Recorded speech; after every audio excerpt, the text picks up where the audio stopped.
Հայաստանի Հանրապետության Պաշտպանության նախարարությունների Պապիկյանի մամուլի ասուլիսը, նա պարունակает մենք համարոտ ներկայացնել 2025 թվականի գործունեությունը, որից հետո կներկայացնեմ հարցուպատասխանի աշխատանքային ձեռնարկություն։ Բարև ձեզ, հարգելի գործընկերներ, ուրախ եմ ամենամյա մամուլի ասուլիսի շրջանակներում ձեզ հետ հանդիպելու համար։ Նպատակն է անցած տարվա 2025 թվականի պաշտպանության ոլորտում նախարարության եւ նախարարի գործունեության արդյունքների վերաբերյալ ձեզ հետ այսօր ունենալ ամփոփում տարվա։ Նախ ցանկանում եմ շնորհակալություն հայտնել 2025 թվականի պաշտպանության նախարարության հետ ձեր ունեցած համագործակցության համար, ինչպես նաև մեր նկատմամբ ունեցած ձեր ուշադրության համար։ Զանգվածային լրատվության միջոցների ներկայացուցիչների դերը շատ կարևոր է հանրության եւ պաշտպանության նախարարության կապի, համագործակցության եւ ինֆորմացիայի փոխանցման համար, եւ մենք շատ բարձր ենք գնահատում այս տեսանկյունից ձեր հետ համագործակցությունը եւ լիահույս եմ, որ 2026 թվականը նույնպես կլինի արդյունավետ եւ մենք կարողանանք շարունակել մեր համագործակցությունը արդյունավետ։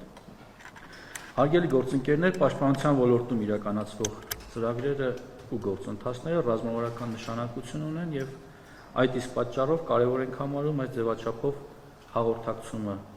ձեզ հետաքրքրող հարցերը լսելու, քննարկելու եւ առաջարկները հաշվի առնելու նպատակով։ Նախ համառոտ անդրադառնամ կատարված աշխատանքներին, որից հետո հանրային իրազեկումը կիրականացնենք հարց ու պատասխանի միջոցով ու ձևաչափով։ 2018 թվականին պաշտպանության ծախսերը կազմել են 245 միլիարդ։ Ես առիթ եմ ունեցել խոսելու, որ շատ կարևոր է 2025 թվականը համեմատել նախահեղափոխական տարվա 2018 թվականի հետ։ Իսկ 2025 թվականի պաշտպանական ծախսերը եղել են 664 միլիարդ դրամ, այն է 1 միլիարդ 741 միլիոն 604 հազար դոլար։ Այսինքն պաշտպանության ոլորտի ծախսերը ավելացել են 1.1 միլիարդ դոլարով։ Ինչու եմ սրա մասին խոսում, որովհետև շատ կարևոր եմ համարում 2025 թվականի գործունեությունը համեմատել սկզբնական զրոյական նախահեղափոխական տարվա հետ, այն առումով, որ շատ են քննադատությունները այն մասին, որ պաշտպանության ոլորտին տրամադրվում են քիչ ծախսեր, պակաս ծախսեր, եւ այս թվերը խոսուն են, մեղմ ասած, եւ ես ուզում եմ, որ սրա վրա ակցենտ դնելով շարունակենք 2025 թվականը համարել գերարդյունավետ տարի պաշտպանական ոլորտում իրականացվող թե ծախսերի եւ թե ընդհանրապես ոլորտը իմ կարծիքով 25 թվականին մեծապես շահել է։ 2025 թվականը կարևոր է նաեւ բարեփոխումների առումով, մասնավորապես ժամկետային զինվորական ծառայության կրճատումը այն առանցքային բարեփոխումներից է, որը շրջադարձային է երրորդ հանրապետության պատմության մեջ եւ ես չեմ կարող չանդրադառնալ սրան։ Այս համատեքստում ընդհանրապես պիտի անդրադառնամ այն քննադատություններին, որ հնչում են 1.5 տարի ժամկետային զինծառայության անցման նկատմամբ։ Ես առիթ եմ ունեցել խոսելու նրա մասին, որ 18 ամիս ժամկետային զինծառայության մասին նախ որոշումը ունեցել ենք դեռևս 21 թվականին, որը արտացոլվել է կառավարության 21-26 թվականների ծրագրով եւ մեծապես այն կապված է նաեւ նրա հետ, որ պաշտպանության ոլորտի բարեփոխումները ունենալով հաջողություններ հնարավորություն են տվել մեզ, որպեսզի կառավարությունը հանդես գա այս նախաձեռնությամբ։ Սա հստակ է, շատ պարզ է ու կարծում եմ այստեղ տարընթերցումները ավելորդ են։ Մենք 2025 թվականին իրականացրել ենք մի շարք այլ բարեփոխումներ, մասնավորապես օրենսդրական բարեփոխումներից կարևոր են նրանք, որ օրինակ 2023-ի համեմատ 25 թվականին մենք ունեցել ենք զորակոչի 19% աճ։ Սա մեր փոփոխությունների ոչ միայն օրենսդրական, այլև կառավարության որոշումների, մասնավորապես 404-405 որոշումների փոփոխության արդյունքներն են, եւ սա համարում եմ էական հաջողություն։ Մենք հետևողական ուշադրություն ենք դարձրել նաև բանակի պրոֆեսիոնալ հատվածին, որը դառնալու է զինված ուժերի առանցքը, եւ այս համատեքստում կարևոր է անդրադառնալ պաշտպան հայրենիաց ծրագրին։ Դուք գիտեք եւ առիթ եք ունեցել լսելու, որ պաշտպան հայրենիաց ծրագիրը 2.5 տարվա ընթացքում տվել է մեզ լուրջ ցուցանիշներ, ապահովել է բանակի համար էական հաջողություններ։ Սա այս համարում եմ գերատեսչական եւ անձամբ իմ հաջողությունը, որպես օրենքի հեղինակ, եւ շատ եմ կարեւորում նաեւ դրա շարունակական փոփոխությունները, մասնավորապես մեր փոփոխությունների բերումով 25 թվականին նախաձեռնած, բայց արդեն 26 թվականին դրանք կդառնան օրենսդրական որոշումներ, ազգային ժողովը կքննարկի, այն է պաշտպան հայրենիաց ծրագիրը, որը 5 տարով էր նախկինում եւ 5 տարի ծառայելուց հետո շահառուները կարող էին ստանալ 5 միլիոն դրամ պատվովճար։ Մենք հիմա պայմանագիրը ավելացնում ենք եւս 2 եւ եւս 5 տարով, որի արդյունքում շահառուները կարող են ստանալ 1.5 միլիոն 2 տարվա համար, այն է, այսինքն հանրագումարը 7 եւ 5 տարի ծառայելու պարագայում եւս 5 միլիոն դրամ պատվովճար։ Այն է 10 տարվա հանրագումարով կստանան 10 միլիոն դրամ պատվովճար։ Սա նպատակ ունի ապահովել ծրագրի շարունակականությունը եւ հիմքը պաշտպան հայրենիաց ծրագրի ամրացնել, այսպիսով ունենալ մշտական պրոֆեսիոնալ բանակի կայուն շարունակականություն, որը կփոխի ժամկետային զինծառայությունից, պարտադիր զինծառայությունից եւ կվերափոխվի պրոֆեսիոնալ պայմանագրային ծառայության։ Ես ուզում եմ նաև նշել, որ 2.5 տարիների ընթացքում շահառուների թիվը պաշտպան հայրենիաց ծրագրի այս պահին կազմում է 4234 զինծառայող, որը շարունակաբար աճում է, շարունակաբար աճը արդեն իսկ դիմումների մասին է։ Մենք այս պահին ունենք 906 դիմում, այսինքն միայն ամառային զորակոչից, որը դեռ սկիզբն է, եւ ես լիահույս եմ, որ մինչեւ պայմանագրերի կնքման ավարտը այն կավելանա եւս 200 հոգով նվազագույն։ Այսպեսով մենք կունենանք առավելագույն թվականակ բոլոր զորակոչերի նկատմամբ մինչեւ 1000-1100 մարդ, որը մեկ զորակոչի համար վստահ եմ դուք եք համաձայն բավականին լուրջ արդյունք է եւ սա չի կարող չանդրադառնալ զինված ուժերի պաշտպանունակության վրա։ Մենք ունեցել ենք մի շարք օրենսդրական փոփոխություններ, որով օրինակ կարևորներից եմ համարում պահեստազորից սպաների վերադարձը զինվորական ծառայության, այն է նաեւ զինվորական թոշակի պահպանումը, մինչև փոխգնդապետ կոչում ունեցողները, այսինքն մինչև գնդապետ, այն է փոխգնդապետ կոչում ունեցողները կարող են վերադառնալ պաշտպանության նախարարի հրամանով ցանկում ընդգրկված զորամասեր եւ շարունակել իրենց ծառայությունը, ստանալով եւ աշխատավարձը եւ պահպանելով զինվորական թոշակը։ Եվ պիտի նշեմ, այստեղ թվեր չեմ կարող հրապարակել պարզ պատճառներով, այնուամենայնիվ պիտի նշեմ, որ ծրագիրը բավականին դրական տենդենսով շարժում է առաջ, ինչի համար ես շնորհակալ եմ պահեստազորի մեր սպաներին։ Մեծ կարևորություն եմ տալիս 25-օրյա հավաքներին։ Այս տարիների նշանակալի ձեռքբերումներից եմ սա համարում, մասնավորապես սա ապահովելու է պահեստազոր, թիկունք եւ բանակ կապը, որովհետեւ առիթ եմ ունեցել նաեւ ասելու, որ սա մեր մեծագույն խնդիրներից էր, մասնավորապես 44-օրյա պատերազմի ժամանակ։ Չեմ ասի, որ այդ խնդիրը ամբողջությամբ հաղթահարված է, բայց դրա հիմնակարը դրված է, հաշվի առնելով, որ արդեն մենք ունենում ենք ըստ էության 100% համալրում պահեստազորի 25-օրյա հավաքների, սա նշանակում է, որ մեր օրենսդրական փոփոխությունները, մեր պատկան մարմինների հետևողականությունը, տարածքային կառավարման մարմիններ, կառավարություն եւ տեղական ինքնակառավարման մարմիններ համագործակցությունը, ինչպես նաեւ այս վերջերս մենք արդեն հնարավորություն ենք ընձեռնել նաեւ սրան մասնակից դառնալ ռազմական ոստիկանությանը եւ կարծում եմ սա նույնպես տալիս է իր դրական պտուղները։ Մենք էական ներդրում ենք կատարել նաեւ կապիտալ շինարարության ոլորտում։ Ես մի քանի թիվ կհնչեցնեմ, որոնք շատ խոսուն են։ Մասնավորապես կանդրադառնամ կապիտալ ծախսերին 2018 թվականին։ Կապիտալ ծախսերը 2018 թվականին կազմել են շուրջ 17 միլիարդ 718 միլիոն դրամ եւ խոսեմ 2025 թվականին։ 2025 թվականին Պաշտպանության նախարարության կապիտալ ծախսերը կազմել են ուշադրություն 57 միլիարդ 702 միլիոն 154 հազար դրամ։ Սա իհարկե ապահովում է եւ ամրաշինական կառույցների շինարարությունը եւ զորանոցային ֆոնդի շինարարությունը եւ իհարկե նաեւ կենսապահովման այլ ուղղություններով կատարվող շինարարությունները, այդ թվում նաեւ վերանորոգումները եւ մեղմ ասած սա նույնպես խոսուն է թվերի համատեքստում։ Շատ է խոսվում նոր համազգեստի անցման մասին, այդ թվում նաեւ քննադատություններն են հանրային տիրույթում, ընդդիմադիր գործիչների կողմից, հարգելի գործընկերներ, կարծում եմ այս հարցը որոշակի պարզաբանման կարիք ունի։ Ես բազմիցս հնչեցրել եմ, որ մենք տարեվերջին կունենանք, դեռևս 2025 թվականին եմ հնչեցրել, կունենանք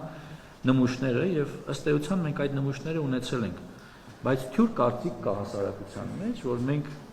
կատարել ենք ամբողջական գնում։ Պաշտպանության նախարարությունը նոր համազգեստի ամբողջական գնում դեռևս չի իրականացրել։ Սա ի գիտություն նաև տեղական արտադրամասերի, ընկերությունների, ում մոտ այս թյուր կարծիքը ստեղծվել է նաև գուցե արհեստականորեն։ Ամերիկյան Նիկելն ընկերության հետ մեր պայմանագիրը ենթադրում է, որ նրանք մեզ պիտի ներկայացնեն փորձանմուշներ, դրա համար նաև տեխնիկական նկարագրեր եւ այսպես կոչված լեկալներ։ Բայց սա ենթադրում է, որ այն զուգահեռ պիտի ունենա որոշակի խմբականակ փորձանմուշներ, որը այս փուլում արդեն զինված ուժերում անցնում է զորային փորձարկում,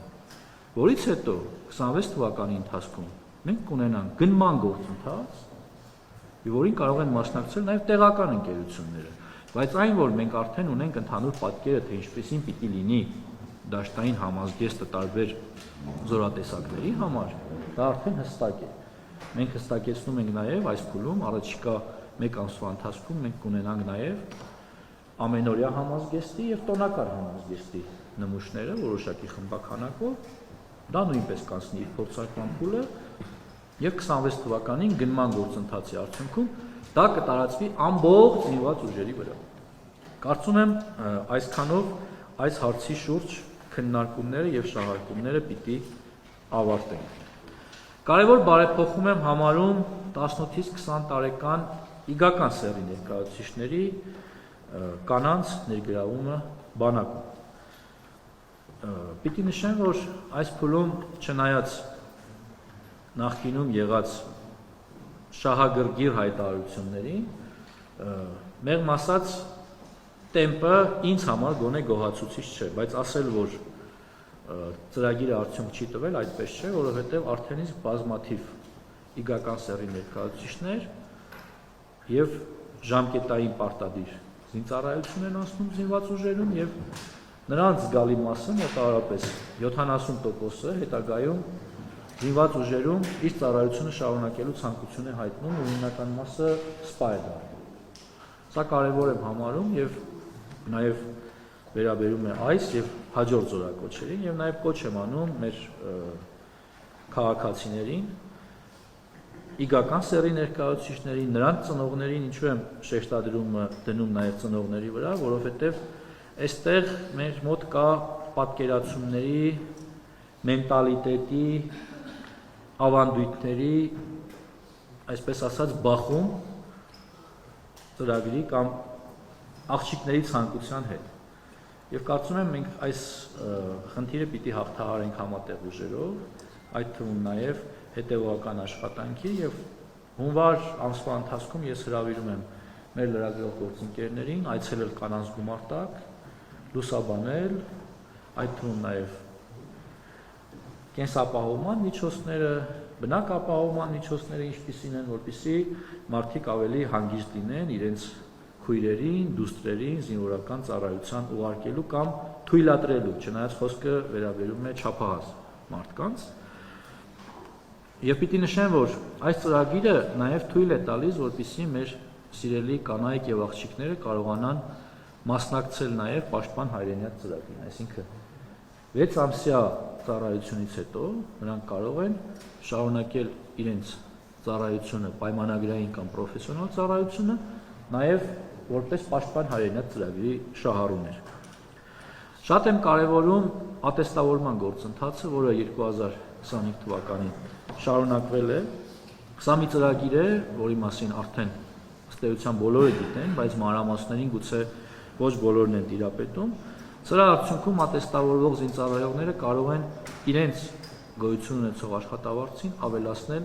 205-ից 470,000 դրամ աշխատավարձ։ Սա էական բավարարում է եւ մեծապես փոխել է պատկերացումը բանակի մասին, նաև զինծառայողների մոտիվացիայի եւ վերաբերմունքի մասին է, որը փոփոխության է ենթարկվել էապես։ Կարող եմ նշել, որ ներդրման պահից մինչև հիմա շեմը հաղթահարել է, այսինքն մասնակիցներից 73%-ը հաղթահարել է ատեստավորման շեմը։ Սա էական արդյունք եմ համարում, եթե հաշվենք, որ սկզբնական տարում այդ թիվը էապես մի քանի անգամ ավելի պակաս էր։ Մեծ ուշադրություն է դարձվում եւ 25 թվականին շարունակել է ուշադրություն դարձվել զինծառայողների բնակարանային ապահովման ուղղությամբ։ Այստեղ նույնպես արձանագրել ենք էական առաջընթաց։ Գիտեք, որ 2020 թվականից գործում է սպայական եւ ավագ ենթասպայական կազմի պայմանագրային զինծառայողների հիպոթեկային վարկավորման ծրագիրը։ Սրա շրջանակներում 2170 զինծառայող արդեն ձեռք է բերել բնակարան կամ բնակելի տուն, որի համար հատկացվել է 8 միլիարդ 684 միլիոն դրամ։ 26 թվականի հունվարի 1-ի դրությամբ 2022-ից 25 թվականին Հայաստանի Հանրապետության պետական բյուջեից եւ Պաշտպանության նախարարության համակարգի բնակարանային ապահովում ունեցող կարիք ունեցող զինծառայողների, զինվորական կենսաթոշակի իրավունք ունեցող զինծառայողների, զոհված մահացած եւ զինվորական հաշմանդամության կենսաթոշակի իրավունք ունեցող նախկին զինծառայողների ընտանիքների բնակարանային ապահովության համար ծախսվել է շուրջ 8 միլիարդ 174 միլիոն դրամ։ Խոսքը վերաբերում է շուրջ 630 շահառուի։ Շարունակում է մեր ուշադրության կենտրոնում լինել ռազմական կրթությունը։ Ես առիթ եմ ունեցել խոսելու, որ ռազմական կրթության ուղղությամբ մենք էական փոփոխություն ենք արել։ Գիտեք, որ կառավարության հավանությանն է արժանացել Հայաստանի Հանրապետության ռազմական ուսումնական հաստատությունների ավարտած եւ համապատասխան սպայական պաշտոն զբաղեցրած զինծառայողների բնակապահովման ծրագիրը, դեռևս նախկինում, առաջիկայում այն փոփոխության կենթարկվի որոշակի, որպեսզի 26 թվականի մեր շահառու սպաները կարողանան ավելի հեշտ եւ նաեւ սեփական ընտրությամբ բնակարաններ ձեռք բերել հիպոթեկային, այսպես կոչված առաջնային շուկայից, որը ամբողջությամբ կվճարի Պաշտպանության նախարարությունը։ Բայց շատ կարևոր է նաեւ, որ եթե նախկինում սպա դարձող ռազմական ակադեմիան ավարտող սպաները գործուղվում էին զորամասեր, այնուհետև 3 ամիս հետո գալով ատեստավորում էին անցնում, հիմա օրենսդրական նախաձեռնությամբ է հանդես եկել Պաշտպանության նախարարությունը, որ առաջիկա ամիսներին քննարկվի ազգային ժողովում եւ լիահույս են, որ այն հավանության կարժանանա։ Այս օրենսդրական փոփոխությամբ ավարտող սպաները միանգամից կհամարվեն ատեստավորված։ Սա նույնպես իր հերթին կմեծացնի մեր երիտասարդ սպաների մոտիվացիան, ինչպես նաև նրանց ծառայությունից հետագայում չի կտրի, որպեսզի նրանք ադապտացիոն շրջանում չզբաղվեն ատեստավորման կամ սեփական ունակությունները պահպանելու կամ ավելացնելու գործունեությամբ։ Շատ կարևոր եմ համարում սպառազինության, ռազմական տեխնիկայի ձեռքբերման, շուկաների դիվերսիֆիկացիան, սրա մասին բազմիցս առիթ ենք ունեցել խոսելու, բայց նաև կարևորում եմ նաև տեղական արտադրության զարգացումը։ Նշեմ, որ 2022 թվականին պայմանագրերի ծավալը տեղական ռազմաարդյունաբերության հետ կազմել է 5.5 միլիարդ դրամ։ Այսօր գործող պայմանագրերով այն հասել է 170 միլիարդ դրամի, որի մեծ մասը արդեն իսկ մատակարարված է, բայց նաև կարևորում եմ 2026-2028 թվականների եռամյա ծրագրով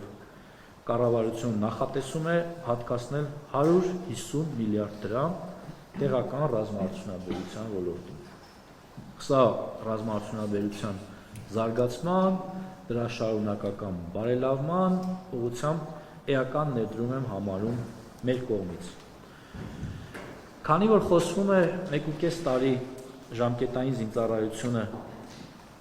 փոփոխության ենթարկելու եւ այս պահին 24 ամիս ծառայող զինծառայողների միջև տարբերության կամ անհամաչափության մասին ես կարևոր եմ համարում նշել, որ 25 թվականին մենք կատարել ենք եւս մեկ օրենսդրական փոփոխություն, որով գործող զինծառայողների համար հնարավորություն ենք ստեղծել ունենալ 21-ից մինչև 30 օր արձակուրդ։ Սա նշանակում է, որ դա կբաշխվի համամասնորեն իրենց ծառայության մեջ, եթե նախկինում ծառայողների համար խոսքը 2 տարուն է վերաբերում, արդեն այս տարի զորակոչվածների համար այն կտարածվի 1.5 տարվա նկատմամբ, այն է սահմանային ծառայություն տանող զինծառայողների համար 30 օր, այսինքն պատկերացրեք, միջինը ամեն 6 ամսվա մեջ 10 օր զինծառայող կարողանա գնալ արձակուրդ եւ 21 օր այլ զորամասերի համար, այսպես կոչված թիկունքային զորամասերի համար։ Եվ այս համատեքստում պիտի կարևորեմ մի այլ փոփոխություն, որը հանրության ուշադրության չի ներկայացվել կամ չի հայտնվել ուշադրության կենտրոնում։ Հիմա դահլիճում գտնվողները, նրանց հարազատները, ովքեր նախկինում ծառայել են, կհիշեն, որ